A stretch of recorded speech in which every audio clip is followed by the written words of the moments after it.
ನಮ್ಮ ಮಣ್ಣಿನ ವಾಸನೆ ಮತ್ತು ಕಡಿದು ಹೋಗುತ್ತಿರುವ ಸಂಬಂಧಗಳ ಮೌಲ್ಯವನ್ನು ನೆನಪಿಸುವ ಒಂದು ಭಾವನಾತ್ಮಕ ಕಥೆ ಇಲ್ಲಿದೆ.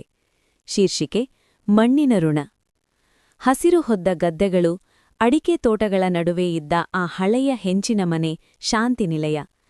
ಆ ಮನೆಯ ಮುಂದಿನ ಕಟ್ಟೆಯ ಮೇಲೆ ಕುಳಿತು ಹಾದಿ ಕಾಯುತ್ತಿದ್ದವರು ಶಿವಣ್ಣ. ಅವರ ಕೈಯಲ್ಲಿ ಒಂದು ಹಳೆಯ ಪತ್ರವಿತ್ತು. ಅದು ಅವರ ಮಗ ಶರತ್ ಪೇಟೆಯಿಂದ ಬರೆದ ಪತ್ರವಲ್ಲ, ಬದಲಾಗಿ ಜಮೀನಿನ ಮಾರಾಟದ ಪತ್ರವಾಗಿತ್ತು. 1. ಬೇರು ಬಿಟ್ಟ ಪ್ರೀತಿ.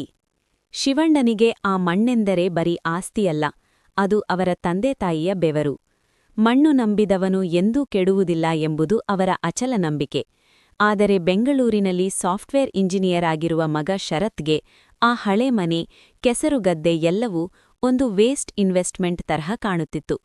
ಅವನಿಗೆ ಬೇಕಾಗಿದ್ದು ಸಿಟಿಯ ಒಂದು ಐಷಾರಾಮಿ ಫ್ಲಾಟ್. 2. ಸಂಘರ್ಷದ ಕ್ಷಣ. ಶರತ್ ಊರಿಗೆ ಬಂದಿದ್ದ. ಬಂದವನೇ ಪೀಠಿಕೆ ಹಾಕಿದ. ಅಪ್ಪ, ಈ ಹಳೆ ಮನೆ ರಿಪೇರಿ ಮಾಡೋಕೆ ಆಗಲ್ಲ, ಇದನ್ನ ಮಾರಿಬಿಡೋಣ.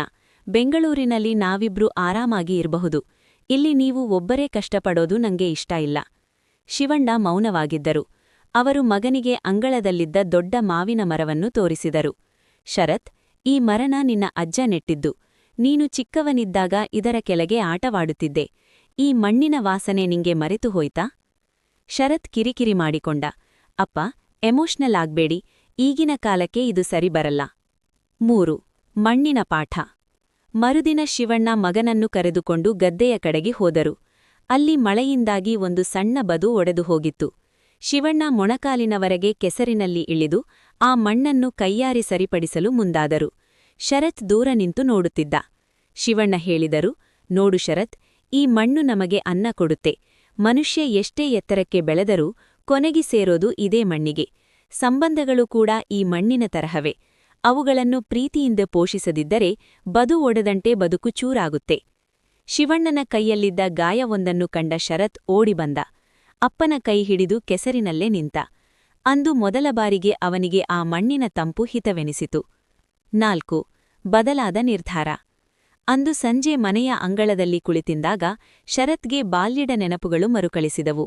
ಆ ಮನೆಯ ಪ್ರತಿಯೊಂದು ಕಲ್ಲು ಕೂಡ ಅವನ ಬೆಳವಣಿಗೆಯ ಸಾಕ್ಷಿಯಾಗಿತ್ತು. ಮಗುವಿದ್ದಾಗ ಅಪ್ಪ ಅವನನ್ನು ಹೆಗಲ ಮೇಲೆ ಹೊತ್ತು ಇಡೀ ತೋಟ ತೋರಿಸಿದ್ದ ದೃಶ್ಯ ಕಣ್ಮುಂದೆ ಬಂತು. ಅವನು ಮೌನವಾಗಿ ಮಾರಾಟದ ಪತ್ರವನ್ನು ಹರಿದು ಹಾಕಿದ. ಅಪ್ಪನ ಬಳಿ ಬಂದು ಹೇಳಿದ, ಅಪ್ಪ, ನಾನು ತಪ್ಪು ಮಾಡಿದೆ. ಈ ಮಣ್ಣಿನ ಬೆಲೆ ದುಡ್ಡಲ್ಲ, ಅದು ನಮ್ಮ ಅಸ್ತಿತ್ವ. ನಾನು ಈ ಮನೆಯನ್ನು ಮಾರಲ್ಲ, ಬದಲಾಗಿ ಈ ಮನೆಯನ್ನು ರಿಪೇರಿ ಮಾಡಿಸಿ ವಾರಾಂತ್ಯದಲ್ಲಿ ಇಲ್ಲಿಗೆ ಬಂದು ನಿಮ್ಮ ಜೊತೆ ಕಾಲ ಕಳೆಯುತ್ತೇನೆ. ಕಥೆಯ ಸಾರಾಂಶ: ಸಂಬಂಧಗಳು ಮಣ್ಣಿನ ಬೇರುಗಳಿದ್ದಂತೆ. ಬೇರುಗಳು ಗಟ್ಟಿಯಾಗಿದ್ದರೆ ಮಾತ್ರ ಮರ ಎತ್ತರಕ್ಕೆ ಬೆಳೆಯಲು ಸಾಧ್ಯ. ಆಧುನಿಕತೆಯ ಓಟದಲ್ಲಿ ನಾವು ನಮ್ಮ ಬೇರುಗಳಾದ ಮಣ್ಣು ಮತ್ತು ಹಿರಿಯರನ್ನು ಮರೆಯಬಾರದು. ಅಧ್ಯಾಯ: ಹೊಸ ಚಿಗುರು. ಶರತ್ನ ಬದಲಾದ ಹಾದಿ. ಶರತ್ ಬೆಂಗಳೂರಿಗೆ ಮರಳಿದರೂ ಅವನ ಮನಸ್ಸು ಮಾತ್ರ ಹಳ್ಳಿಯ ಆ ಮಣ್ಣಿನಲ್ಲೇ ಇತ್ತು. ಅವನು ಕೇವಲ ವಾರಾಂತ್ಯದ ಅತಿಥಿಯಾಗಲು ಬಯಸಲಿಲ್ಲ, ಬದಲಾಗಿ ತನ್ನ ತಾಂತ್ರಿಕ ಜ್ಞಾನವನ್ನು ಹಳ್ಳಿಯ ಮಣ್ಣಿಗೆ ಬೆರೆಸಲು ನಿರ್ಧರಿಸಿದ. 1.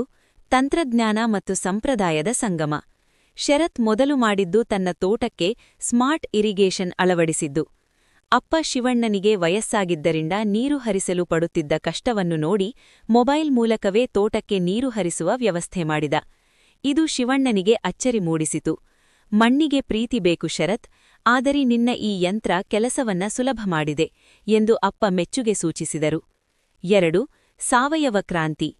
ರಾಸಾಯನಿಕ ಗೊಬ್ಬರ ಬಳಸಿ ಮಣ್ಣಿನ ಸತ್ವ ಕಡಿಮೆಯಾಗುತ್ತಿರುವುದನ್ನು ಗಮನಿಸಿದ ಶರತ್ ಹಳೆಯ ಪದ್ಧತಿಯಂತೆ ಸಾವಯವ ಕೃಷಿಗೆ ಮರುಚಾಲನೆ ನೀಡಿದ. ಹಟ್ಟಿಯಾಲಿ ಮತ್ತೆ ಆಕುಗಳು ಬಂದವು. ಮಣ್ಣಿನ ಫಲವತ್ತತೆ ಹೆಚ್ಚಾದಂತೆ ತೋಟದ ಅಡಿಕೆ ಮತ್ತು ಪೆಂಗಿನ ಇಳುವರಿ ಉತ್ತಮವಾಯಿತು. ಶರತ್ ಈಗ ಬರೀ ಇಂಜಿನಿಯರ್ ಅಲ್ಲ, ಒಬ್ಬ ಟೆಕ್ ರೈತ ಆಗಿ ಬದಲಾದ. 3. ಹಳ್ಳಿಯ ಯುವಕರಿಗೆ ಉದ್ಯೋಗ. ಹಳ್ಳಿಯ ಅನೇಕ ಯುವಕರು ಕೆಲಸವಿಲ್ಲದೆ ಪೇಟೆಗೆ ವಲಸೆ ಹೋಗುವುದನ್ನು ತಡೆಯಲು ಶರತ್ ಒಂದು ಸಣ್ಣ ಎಗ್ರಿಟೆಕ್ ಸ್ಟಾರ್ಟ್ಅಪ್ ಆರಂಭಿಸಿದ. ಹಳ್ಳಿಯಲ್ಲೇ ಕುಳಿತು ರೈತರ ಬೆಳೆಗಳಿಗೆ ನೇರ ಮಾರುಕಟ್ಟೆ ಒದಗಿಸುವ ಆಪ್ ಒಂದನ್ನು ಸಿದ್ಧಪಡಿಸಿದ. ಇದರಿಂದ ಮಧ್ಯವರ್ತಿಗಳ ಕಾಟ ತಪ್ಪಿ ಹಳ್ಳಿಯ ಜನರಿಗೆ ನ್ಯಾಯಯುತ ಬೆಲೆ ಸಿಗುವಂತಾಯಿತು. 4. ಸಂಬಂಧಗಳ ಪುನಶ್ಚೇತನ. ಶರತ್ ಈಗ ಪ್ರತಿ ಶನಿವಾರ ಭಾನುವಾರ ತನ್ನ ಹೆಂಡತಿ ಮತ್ತು ಮಗುವಿನೊಂದಿಗೆ ಹಳ್ಳಿಗೆ ಬರುತ್ತಿದ್ದ. ಮಗುವಿಗೆ ಮೊಬೈಲ್ ಬದಲು ಮಣ್ಣಿನಲ್ಲಿ ಆಟವಾಡುವುದನ್ನು, ಗಿಡಗಳಿಗೆ ನೀರು ಹಾಕುವುದನ್ನು ಕಲಿಸಿದ. ಹಳೆಯ ಹೆಂಚಿನ ಮನೆಯನ್ನು ಅದರ ಮೂಲ ಸೌಂದರ್ಯ ಕೆಡದಂತೆ ಆಧುನಿಕ ಸೌಲಭ್ಯಗಳೊಂದಿಗೆ ನವೀಕರಿಸಿದ. ಈಗ ಆ ಮನೆ ಶಾಂತಿನಿಲಯ ಎಂಬ ಹೆಸರಿಗೆ ತಕ್ಕಂತೆ ನೆಮ್ಮದಿಯ ತಾಣವಾಯಿತು. 5. ಶಿವಣ್ಣನ ಮೊಗದಲ್ಲಿ ನಗು. ಎಲ್ಲಕ್ಕಿಂತ ದೊಡ್ಡ ಬದಲಾವಣೆ ಎಂದರೆ ಶಿವಣ್ಣನ ಜೀವನದಲ್ಲಿ ಬಂದ ಉತ್ಸಾಹ. ತನ್ನ ಮಗ ಮಣ್ಣಿನ ಋಣವನ್ನು ತೀರಿಸುತ್ತಿದ್ದಾನೆ ಎಂಬ ಹೆಮ್ಮೆ ಅವರ ಕಣ್ಣಲ್ಲಿತ್ತು. ಅಂದು ಜಮೀನು ಮಾರಲು ಬಂದಿದ್ದ ಮಗ ಇಂದು ಅದೇ ಜಮೀನನ್ನು ನೂರಾರು ಜನರಿಗೆ ಮಾದರಿಯಾಗುವಂತೆ ಮಾಡಿದ್ದನ್ನು ನೋಡಿ ಶಿವಣ್ಣನಿಗೆ ಬದುಕು ಸಾರ್ಥಕವಾಯಿತು ಎನಿಸಿತು. ಕಥೆಯ ಮುಕ್ತಾಯ. ಶರತ್ ಕಲಿತ ಪಾಠವೊಂದೇ: ನಮ್ಮ ಜ್ಞಾನ ಎಷ್ಟೇ ಆಕಾಶಕ್ಕೆ ಏರಿದರೂ ನಮ್ಮ ಕಾಲುಗಳು ಮಣ್ಣಿನ ಮೇಲೆ ಇರಬೇಕು. ಅವನು ತನ್ನ ವೃತ್ತಿ ಮತ್ತು ಪ್ರವೃತ್ತಿಯನ್ನು ಮಣ್ಣಿನೊಂದಿಗೆ ಸಮತೋಲನಗೊಳಿಸಿದಾಗ ಅವನಿಗೆ ಸಿಕ್ಕ ನೆಮ್ಮದಿ ಕೋಟಿ ರೂಪಾಯಿಗಳಲ್ಲೂ ಇರಲಿಲ್ಲ.